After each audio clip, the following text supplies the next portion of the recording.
The story begins with the tense moment when Japan officially declared war against the United States.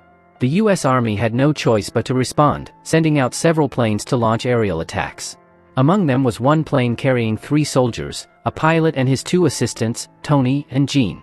Coordinating with each other, they pressed forward toward Japanese territory, but first they had to cross the vast Pacific Ocean. None of them realized just how dangerous the Pacific could be. As they advanced, the pilot noticed ominous black clouds forming, an unusual sight that made him uneasy despite his experience from many past missions. The situation grew worse when he saw their fuel level had dropped to less than half, far too low to cover the long distance ahead.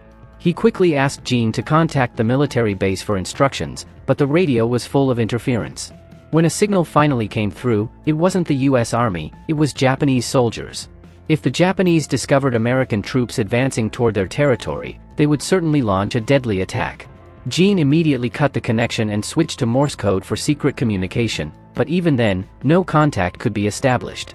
Fuel was running dangerously low, and a massive storm appeared to be approaching.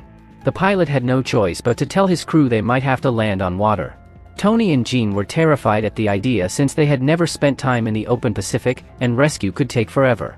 Still, the pilot ordered them to gather all resources into one bag. Moments later, with fuel nearly gone, he brought the plane down onto the ocean.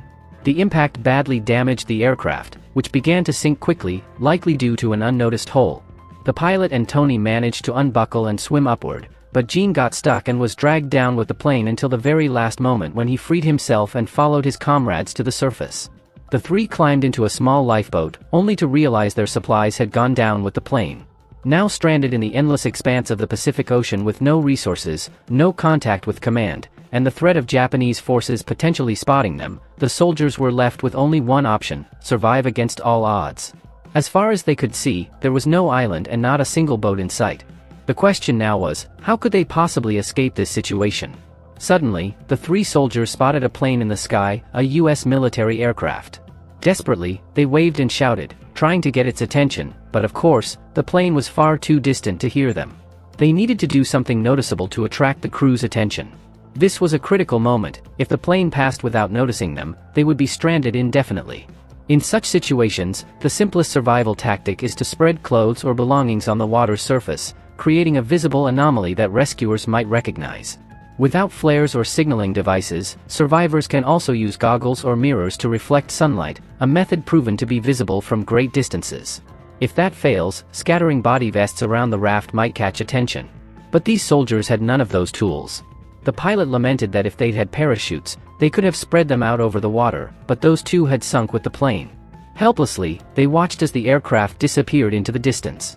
Their last chance to be seen was gone. The mood on the raft grew heavy. The pilot knew the grim truth: they were badly trapped, and rescue might never come back for them. Tony and Jean were stunned, refusing to believe that the US military would abandon them, but the pilot explained that the searchers had already left and were unlikely to return. Their one shot at signaling had failed, and now they had no idea how many days they would be left adrift. Morale began to collapse. The raft itself was small, barely enough for 2 men, and the pilot feared that if it deflated, they'd be doomed. Still, until that happened, they had to keep moving. With some survival knowledge, the pilot ordered Tony and Jean to remove their shoes and throw them overboard to lighten the raft for a long journey. Trusting their senior, they obeyed, only to realize later that the pilot hadn't thrown away his own shoes. When confronted, he explained calmly that if they ever reached land, someone would need footwear to explore. Tony and Jean accepted the reasoning, but unease settled in. The pilot clearly knew more than them, and if he decided to abandon them, what chance would they have? As hours passed and night fell, the 3 grew unbearably thirsty. They knew they couldn't drink seawater, it would only make them sicker. But the pilot, refusing to wait any longer, resorted to a grim survival tactic. He urinated into a shoe and drank it. Tony and Jean were disgusted, horrified that someone could do such a thing, but the pilot reminded them that to quench thirst in desperate conditions, one had to make hard choices. That night, they took turns resting on the cramped raft, with only one man able to sleep at a time while the other 2 kept watch. None of them knew how long this could continue, or if they'd ever be rescued at all. By morning, after studying the currents, the pilot suggested the waves seemed to be pushing them toward Hawaii, while behind them lay a remote and undeveloped part of America. The pilot estimated that if they kept drifting for a few more days, the currents might carry them toward Hawaii. But Jean raised the obvious concern: how could they survive that long without food or water? They were in the Pacific Ocean, infamous for its violent storms and record-breaking waves. If such conditions hit them, survival would be nearly impossible. For now, hunger gnawed at them. It had been days since they'd eaten. Jean pointed out that the ocean had fish, and if they could catch some, they might have a chance. The three improvised a hook by dismantling a spring from a magazine. They tied it to a makeshift line and cast it into the water. Soon something tugged hard on it, but whatever was down there pulled with incredible force. Jean and Tony struggled to reel it in, desperate for food, but the line snapped. Shocked, they realized just how difficult catching fish would be here, and that something powerful lurked beneath them. As the sun blazed overhead, the heat became unbearable. Frustrated, Jean leapt into the water for relief, enjoying the coolness on his body. Seeing him, Tony prepared to do the same, but the pilot stopped him, warning that sharks were common in the Pacific. Hearing that, Jean panicked and scrambled back into the raft. The danger was clear: they couldn't safely enter the water, and they couldn't catch food either. Threats surrounded them on all sides. A full week passed with the three stranded soldiers drifting in the middle of the ocean, their bodies growing weaker by the day.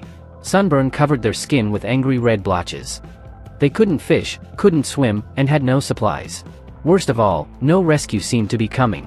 That's when the truth became clear: back when their plane had first lost radio contact, the pilot had accidentally taken a wrong turn. By the time communication was re-established, they had already drifted far off course, with no fuel left to correct their path. One mistake, and now all their lives were at risk in the middle of a vast, empty ocean. Tony grew so weak he considered drinking seawater just to fill his stomach. He scooped some up, but the pilot stopped him. Yes, it might ease his thirst briefly, but the salt would ravage his body, leading to dehydration and worse. Reluctantly, Tony listened, but their options were running out. Death felt inevitable. The pilot, the eldest among them, blamed himself for the situation. Even though it wasn't truly his fault, it was bad luck. Still, guilt weighed on him. Lost in thought, he reached into his pocket and, to his surprise, pulled out a pencil. Suddenly, hope flickered in his eyes. Tony and Jean were confused. What use was a pencil in the middle of the ocean? The pilot explained: with it, they could try to sketch a map and chart a course. The pilot decided they would begin mapping every detail they noticed, sketching it directly onto a life jacket with his pencil. Thanks to his training, he already understood directions and constellations, so he began carefully tracking their course. Before long, he managed to figure out the direction they were drifting in, and more importantly, the direction they actually needed to go. He explained that the raft was being carried wherever the winds blew, but their survival depended on moving against it. To steady the boat, he tied it down and let it drag in the water, acting like an anchor to hold their position until conditions shifted. It was a clever trick, just like how massive ships use anchors to stop drifting. The three of them realized that their coordination was their greatest weapon, and they began to pray for deliverance. Jean begged to live, thinking about the family he longed to return to once the war was over. The pilot prayed too, promising that if they survived, they would make everything right. But Tony asked for only one thing: rain. His thirst was unbearable, his body burning from the sun. If rain fell, they might finally survive. He looked skyward in disappointment. No clouds, no storm, no answer from God. Still, deep down, they all knew prayers weren't instant solutions. Maybe this was a test of faith, a test of endurance.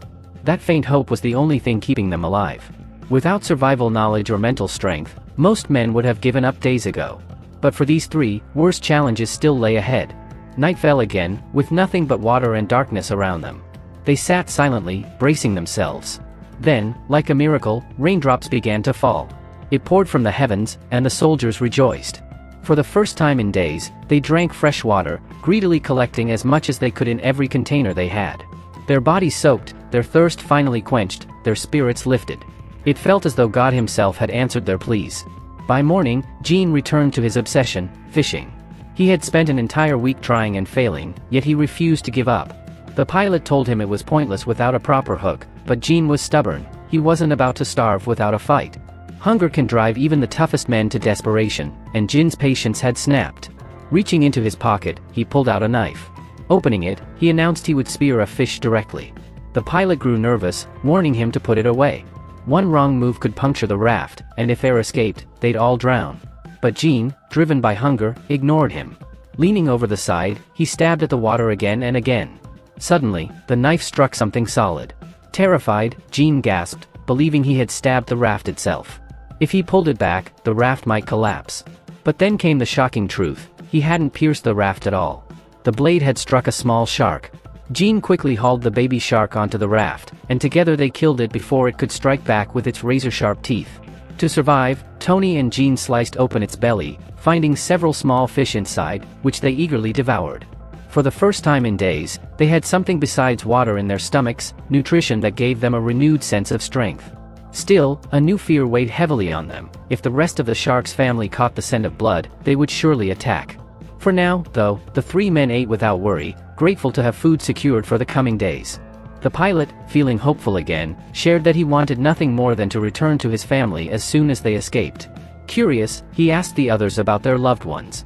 Tony admitted he had a girlfriend, the most beautiful girl, whom he longed to see again. Poor Jean, on the other hand, revealed he had no one, an orphan who had always been alone.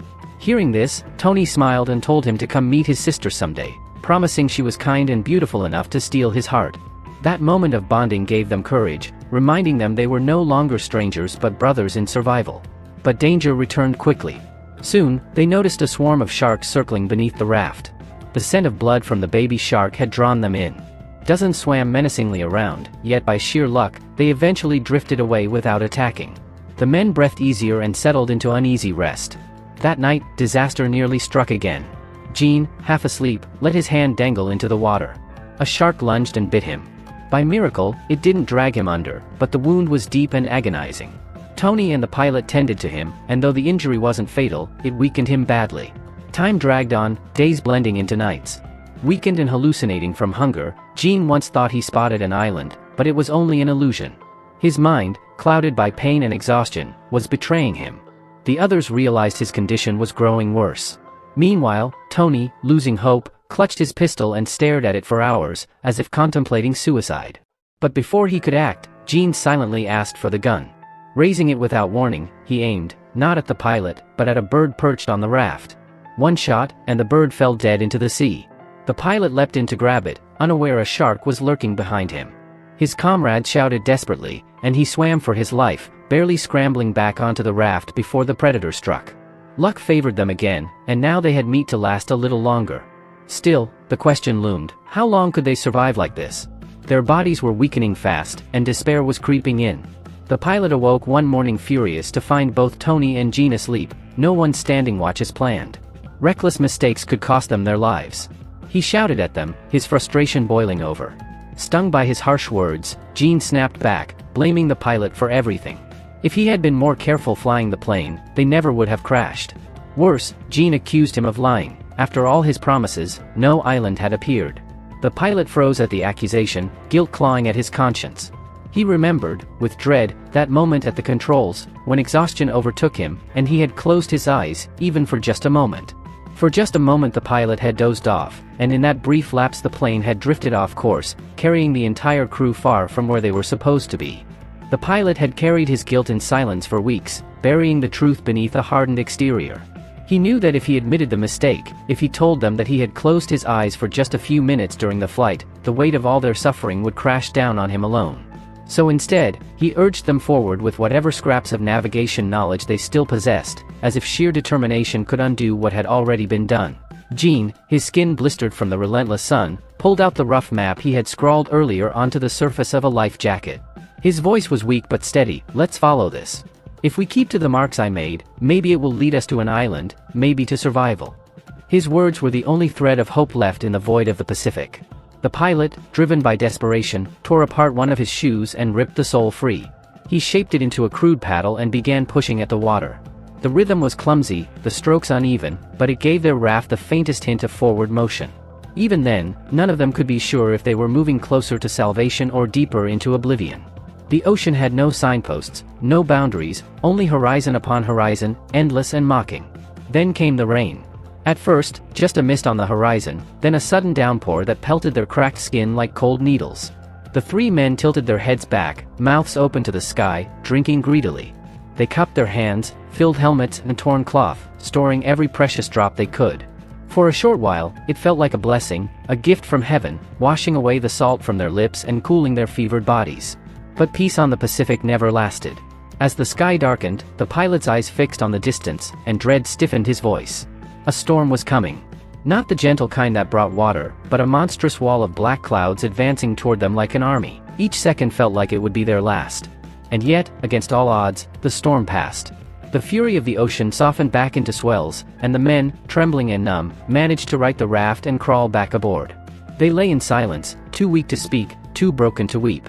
Their bodies felt like husks, drained of warmth, strength, and hope. Hallucinations crept into their minds, phantom lights on the horizon, phantom voices calling from the waves. At last, the pilot could bear it no longer. He confessed, his voice cracking with shame. He told them everything, that it had been his moment of sleep, his fatal lapse of judgment, that had set them adrift in this endless ocean. At another time, Tony and Jean might have raged at him, might have demanded answers, but not now. Now they had no energy left for anger. Their lips were cracked, their faces hollow. Words would only waste breath, and breath was survival. The little food they had managed to save was gone, washed away in the storm. Their bodies had wasted away to little more than skin and bone, each movement sending sparks of pain through their fragile frames. Yet Tony would not let despair be their last act. "We've come too far to die out here," he insisted. Summoning what little willpower he had left, Tony plunged his hands into the ocean and began striking the surface, pushing against it with bare palms as if he could coax the raft forward by sheer force. The gesture was pitifully small against the vast Pacific, but Jean and the pilot joined him, each slap of water echoing the rhythm of survival. The raft groaned and shifted, inching forward in stubborn defiance of hopelessness. Then the pilot's voice broke the silence, weak but oddly distant. "I see something, green, out there. It's calling to us." His eyes were glazed, unfocused. Tony and Jean exchanged a weary glance. They had seen this before, the fever dreams, the mirages of land, food, or family that dissolved into nothing but waves. This was just another cruel trick of the mind. But even the strongest of them had reached his breaking point. The pilot, once their anchor, the man who had kept them steady through storms and silence, finally lowered his head and scooped seawater into his mouth. He drank greedily, knowing it would poison him, knowing it meant surrender. Salt water was death, but he no longer cared. It was his way of saying goodbye. Then came a cry, faint but sharp, tearing through the air like a spark in darkness. Jean, trembling violently, lifted a shaking arm and pointed. "Look," he rasped, his voice raw. There really is something green." At first, Tony thought it was another delusion. But then his blurred vision cleared just enough, and his heart lurched in his chest. Through the shimmer of the horizon, beyond the broken swells, a patch of color broke the monotony of blue. Green. Leaves. Trees. Land. Suddenly, exhaustion melted into adrenaline. Their limbs, moments ago lifeless, were infused with desperate energy. With the last fragments of strength left in their starved bodies, the three men paddled, clawed, and shoved the raft toward the promise of salvation. Inch by agonizing inch, the island grew larger, more solid, more undeniable. At last, the raft scraped against sand. They spilled onto the beach like broken shells, collapsing face-first into the earth. The feeling of solid ground beneath them was overwhelming, rough, warm, alive. After more than a month adrift on the endless ocean, they clung to the sand as though it were the embrace of the earth itself. When they finally lifted their heads, two small huts stood at the edge of the tree line. Smoke curled faintly from one of them, a sign of life, a sign of people. The sight filled them with a quiet, trembling hope. They would not die nameless in the middle of the Pacific. They might yet be rescued. And so their ordeal came to an end. This was no tale of fiction, no sailor's myth. During World War II, real U.S. military soldiers endured exactly such a nightmare, stranded for weeks on the unforgiving Pacific, surviving storms, starvation, and hallucinations until at last stumbling upon land. Against impossible odds, they endured. And against those same odds, they lived.